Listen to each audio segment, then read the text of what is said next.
Hi there, this is Melanie Hunter with Holistic Health. Thank you so much for tuning in today. I am here today to talk about high blood pressure.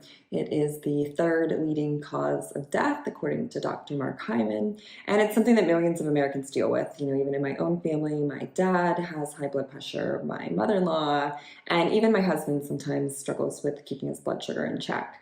So there's a lot of things that you can do.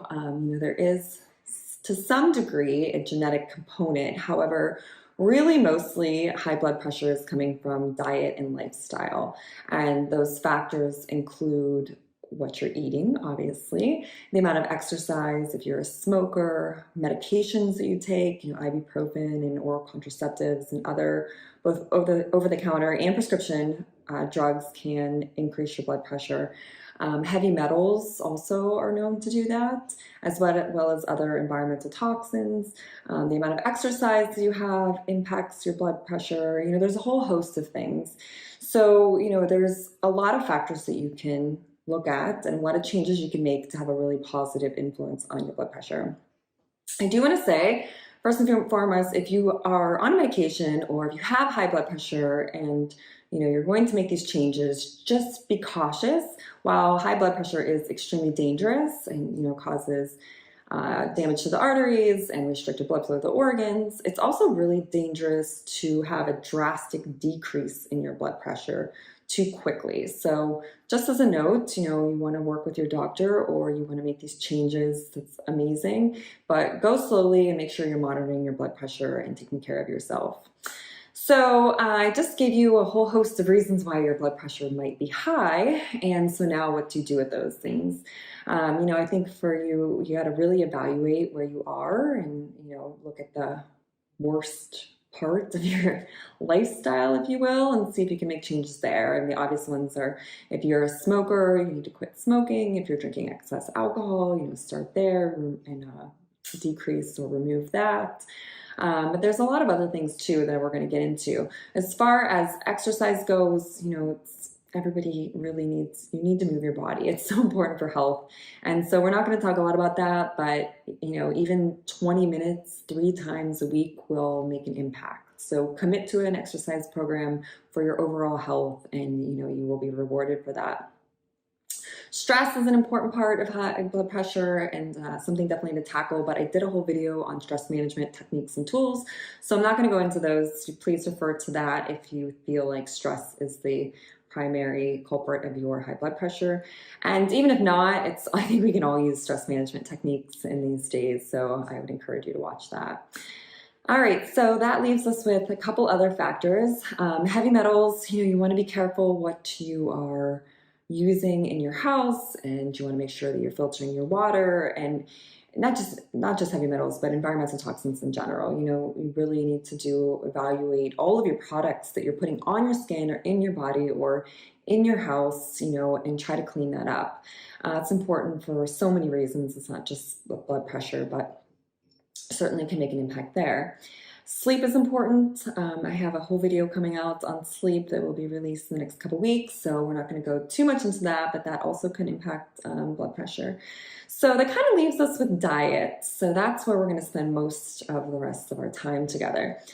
So there's a lot of controversy. There's so much confusion about diet these days, and I don't know, there's so many fad diets, if you will, and we like to put them under these umbrellas of keto or paleo or whatever. There's so many different ones, and I'm not going to do that to you because I think it's too much. But I think what we need to think about is, are we eating a really nutrient-dense diet? And what does that mean? It means, getting the most bang for your buck. So you want the most nutrients you can in the least amount of food, essentially. And I'm not telling you, starve yourself. That's not the point. But the point is, if you're hungry and you think, okay, I could have, homemade soup or a salad or potato chips. Obviously, the soup or salad are going to have a lot more nutrients in there. So those are the nutrient-dense foods you want to choose. It means eating whole, unprocessed foods as much of the time as you can.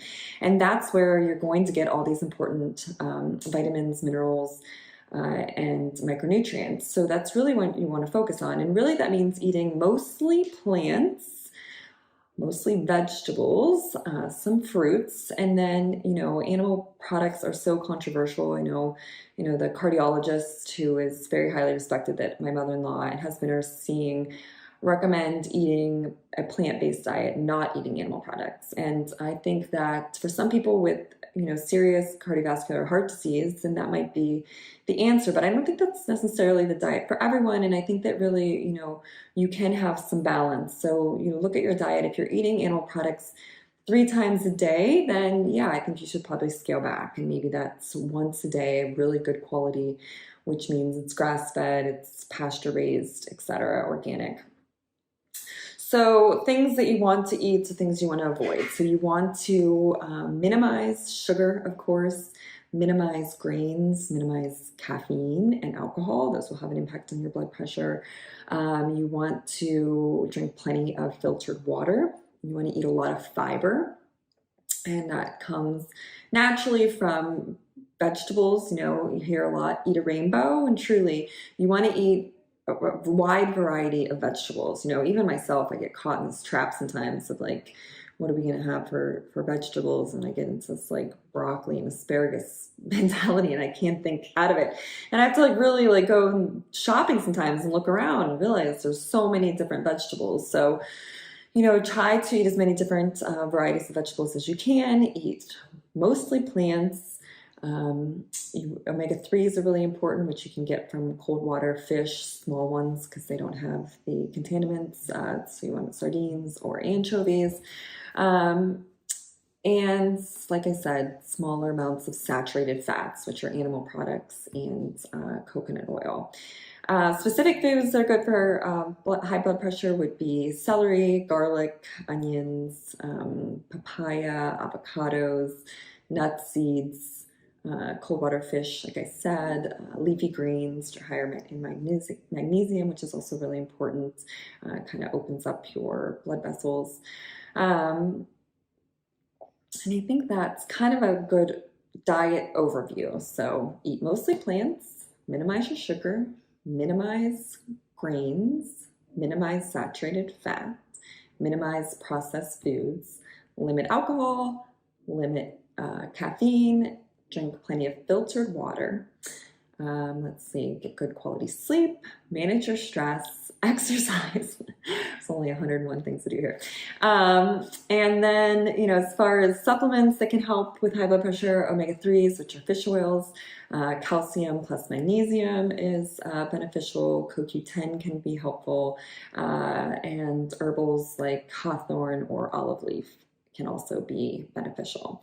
So this sounds like a lot of information, but really this is just a lifestyle that is applicable to so many different, chronic diseases, or just general prevention, or, living a healthy life. So, don't take this as being daunting. Instead, like I said earlier, look at your life and see, where can I make some changes, and what are the worst common denominators here that I can remove, and what can I remove some of these foods with and replace them with better ones. And every day we get to make choices and we get to start over. And so it's not supposed to be perfect. Our bodies are beautiful machines that know how to heal themselves, but they need to be given the right micronutrients, and they need to be treated kindly. And so I offer this to you, and I hope that you find it helpful. If you do, please do like and share and subscribe. I greatly appreciate all of those of you who have already. As a note, there's a bonus video on high blood pressure that I made 1 year ago. My dad was in the hospital actually, and he had high blood pressure, and I read about grounding, which is walking barefoot in the grass or on the beach, and I was so excited about it. I made a video, and I do think it's worth your time. But I wanted to give you a more comprehensive approach in this video. Thank you so much. I wish you all much love and health and well-being. And until next time, this is Melanie with Holistic Health. Thank you for tuning in.